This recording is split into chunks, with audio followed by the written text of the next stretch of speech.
अलग अलग कॉन्स्टेंट्स की वैल्यू बता देती हूँ। ई की वैल्यू क्या होगी, charge on electron 1.6 into 10⁻⁻19 coulomb.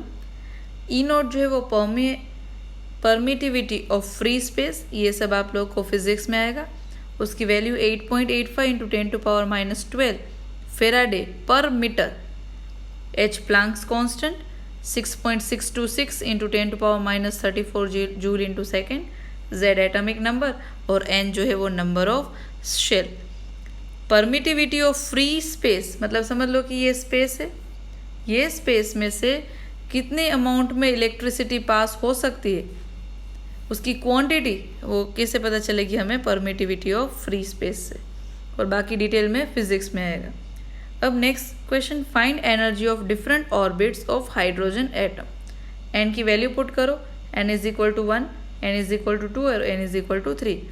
3 की हम फाइंड करेंगे तो इसका आंसर -2.18, इसका -0.545 और इसका -242 इंटू 10⁻18 जूल।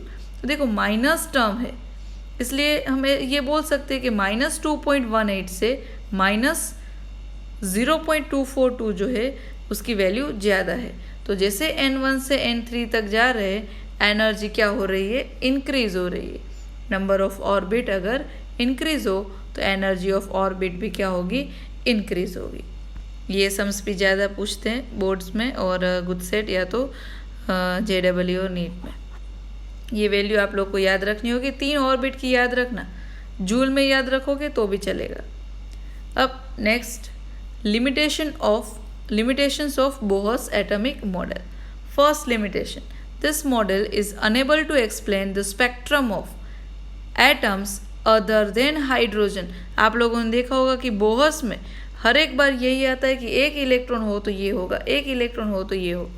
तो हाइड्रोजन के अलावा अगर किसी का भी स्पेक्ट्रम मिले तो वो बोहर्स समझा नहीं पाया। Unable to explain the splitting of spectral lines in the presence of magnetic field, ये बहुत इंपॉर्टेंट, Zeeman इफेक्ट और electric field, it is known as Stark effect. ये फर्स्ट ऑर्बिट है और ये सेकेंड ऑर्बिट। तो सेकेंड ऑर्बिट की जो ऑर्बिटल्स है वो स्प्लिट हो रही है in the presence of magnetic field. वो कैसे पता चला, देखो यहाँ पे स्पेक्ट्रम जो उसमें 3 लाइन मिल रही है और मैग्नेटिक फील्ड नहीं था तो ओनली 1 लाइन मिल रही थी। समझ में आया? तो मैग्नेटिक फील्ड जैसे प्रोवाइड किया तो सेकेंड ऑर्बिट जो है वो स्प्लिट हो गई। क्यों ये सेकेंड ऑर्बिट स्प्लिट हो रही है वो बोहर्स ने नहीं समझाया। और अगर यहाँ पे इलेक्ट्रिक फील्ड रख दे then it is known as Stark method. It could not explain the ability of atom to form molecule. Molecule कैसे बन रहा है, एटम में से मॉलिक्यूल क्यों फॉर्म हो रहा है, क्यों केमिकल बॉन्ड फॉर्मेशन हो रही है, ये बोहर्स ने नहीं समझाया था। It could not explain doublet of hydrogen atom spectrum. Doublet means what, कि अगर इंस्ट्रूमेंट्स में हाइड्रोजन हम पास करें और वो हाइड्रोजन में से जब हम कंप्यूटर में, ये इंस्ट्रूमेंट जो होता है उसके साथ कंप्यूटर अटैच होता है, वो कंप्यूटर में जब हाइड्रोजन पास करे तो ऐसे 2 लाइंस यहाँ पे, it is known as doublet. जब कभी भी हम ग्राफ बनाए और वो ग्राफ में अगर ऐसा कुछ आ रहा हो, it is known as peak, simple peak.